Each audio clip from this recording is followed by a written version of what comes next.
Hi hello friends, happy to meet you all again with video. நம்ம video ஒரு 50 பேர்லேருந்து 60 பேர் தான் பார்த்துட்டு இருக்கீங்க. பட் பார்க்குறவங்க சப்ஸ்கிரைப் பண்ணிட்டு பாருங்க, உங்கள் ஃப்ரெண்ட்ஸ்க்கு ஷேர் பண்ணுங்க. It will be helpful for us. Okay, இன்னைக்கு ராயன் தனுஷுடைய 50வது படம். தனுஷோட டைரக்ஷனில் பவர் பாண்டிக்கு அப்புறம் அவர் டைரக்ட் பண்ணியிருக்க படம் எப்படி இருக்குது அப்படின்னு பார்த்தீங்கன்னா, ஃபர்ஸ்ட் ஸ்டோரியில் ஆரம்பிச்சோன்னா, சின்ன வயசில், அதாவது மூத்த அண்ணன், குடும்பத்தில் மூத்த அண்ணன், 2 தம்பி இருக்காங்க. அடுத்து குழந்தை பிறக்க போது அவங்க அம்மா பிரசவம் மாசமா இருக்காங்க.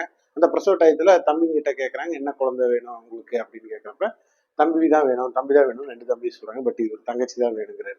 அங்கே ஆரம்பிக்குது கதை. தங்கச்சி மேலே உள்ள பாசம். அதே மாதிரி தங்கச்சி தான் பிறக்குது. ஒரு சர்டன் ஸ்டேஜில் டவுனுக்கு போகிற அப்பா அம்மா திரும்பி வரல. அப்புறம் அவங்க ஒரு ஒரு ஒரு சூழ்நிலையில ஒரு கொலை செய்யறாரு தனுஷ்.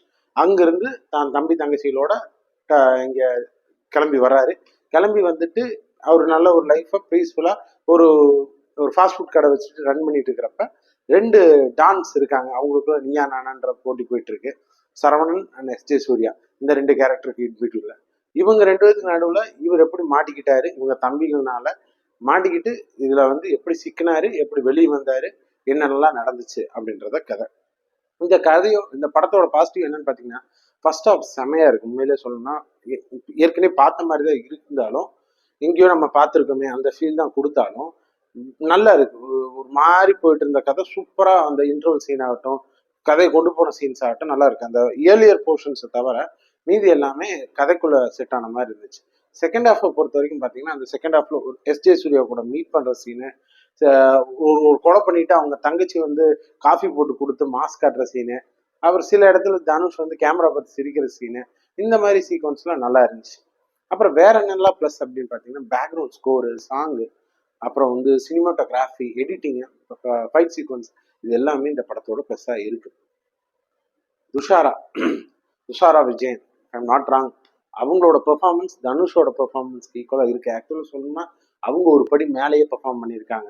வேற யாரெல்லாம் இருக்காங்கன்னு பார்த்தீங்கன்னா, நிறைய பெரிய casting group, Prakash Raj, Saravanan, SJ Surya, Sandeep, Kalidas Jayaram, அப்புறம்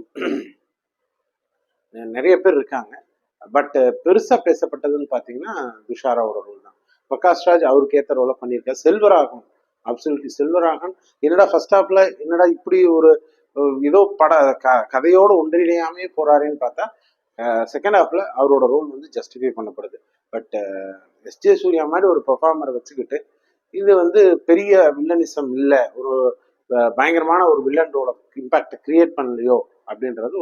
ஏன்னா தனுஷை பில்டப் பண்ணி தனுஷ் வந்து அவனை கொண்டுருவான், ராயன் வந்தா கொண்டுருவான், ராயன் வந்து அவனை அப்படி பண்ணிடுவான், ராயன் கிட்ட மாட்டா நீ அவ்வளவுதான் அப்படின்றதுலேயே போயிடுச்சு. ஆக்சுவலா இவங்க தான் டாங்க. அவங்க வந்து தனுஷை பார்த்து பயப்படுற மாதிரியே போயிடுச்சே தவிர இவங்களோட ரோலை வந்து பெருசா எஸ்டாப்ளிஷ் பண்ணலையோ அப்படின்ற மாதிரி ஒரு ஃபீல் இருந்துச்சு.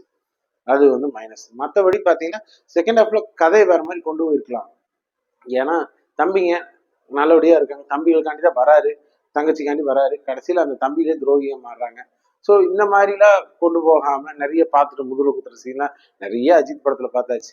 அது மாதிரி இல்லாம வேற மாதிரி ஏதாவது கொண்டு போயிருந்தா கொஞ்சம் நல்லா இருந்திருக்கும். ஸ்டோரியை கொஞ்சம் எஸ்ஜே சூர்யாவுக்கு வெயிட் கொடுத்து அந்த மாதிரி இருந்தா கம்பேரிட்டிவ்லி ஃபர்ஸ்ட் ஹாஃப் சூப்பராக இருந்துச்சு, செகண்ட் ஹாஃப் ஓகேஷா இருந்துச்சு. நல்ல ரோல்ஸ்ன்னு பார்த்தா துஷாராவோட ரோல் ஆகட்டும், செல்வராகவனோட ரோல், தனுஷோட ரோல்ஸ் நல்லா இருந்துச்சு. வேற என்னெல்லாம் பாசிட்டிவ்னு பார்த்தீங்கன்னா, பேக்ரவுண்ட் ஸ்கோர் எங்க தேவையோ அங்க பர்ஃபெக்டா பக்காவா பண்ணியிருக்காரு ஏஆர்ஆர். அவர் வந்து பயங்கரமா மேஜிக் பண்ணிட்டாரு. வேற என்னெல்லாம் பார்த்தீங்கன்னா, தனுஷோட கேமரா ஆங்கிள்ஸ் அஸ் அ டேரக்டரா அதுல ஆங்கிள்ஸ்ல பயங்கரமா சக்சஸ் பண்ணியிருக்காரு. சினிமாட்டோகிராஃபரும் பயங்கரமா மெனக்கெட்டு இருக்காங்க. லைட்டிங்ஸ் அந்த விஷயங்கள் எல்லாம் ஆங்கிள்ஸ் பார்த்தீங்கன்னா, ஒரு ஃபைட்ல அடிப்பாரு, ஒரு ஷட்டர் மாதிரி இருக்கும், அந்த ஷட்டருக்கு நடுவில் வந்து தனுஷோட ஃபேஸ் காட்டுறது. எஸ்ஜே சூர்யா கூட இந்த செகண்ட் ஹாஃப்ல ஃபர்ஸ்ட் சீனே மீட் பண்ணுவாரு, அந்த சீன்ஸ்ல வச்சிருக்க ஆங்கிள்ஸ் ஆகட்டும். அதுக்கப்புறம் இன்ட்ரோல் பிளாக்ல சரவணனை தேடி வருவார், அது அவர் வர்றப்ப ஒரு ஆங்கிள் வச்சிருந்தாரு, அந்த ஆங்கிள் ஆகட்டும். தேட்டர்ல கூஸ் பம்ப்ஸா இருந்துச்சு அந்த சீன்ஸ்லாம். நான் வந்து ஸ்பாய்லரே சொல்லிட்டேன், பட் தேட்டர்ல போய் பாருங்க, மஸ்ட் வாட்ச், ஒன் டைம் கண்டிப்பா தேட்டர்ல போய் பார்த்து எக்ஸ்பீரியன்ஸ் பண்ண வேண்டிய படம், என்ஜாய் பண்ண வேண்டிய படம். செகண்ட் ஹாஃப் கொஞ்சம் கரெக்டா பண்ணியிருந்தா இன்னும் படம் நல்லா இருந்திருக்கும். நம்ம ஒர்ஸ்டா ஒர்த்தான்னு பார்த்தீங்கன்னா இது கண்டிப்பா ஆவரேஜான படம் தான் நம்ம சொல்லுவோம். தேங்க்யூ.